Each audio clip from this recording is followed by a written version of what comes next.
wis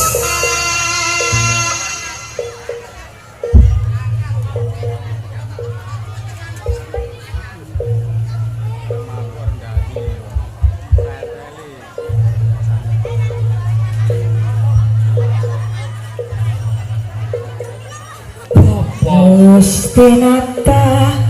ing prasastina kula nyuwun padungane panjenengan Bapak Jawa nyata pepene satriya pejabat nganti ngutake ingkang badhe ngaturaken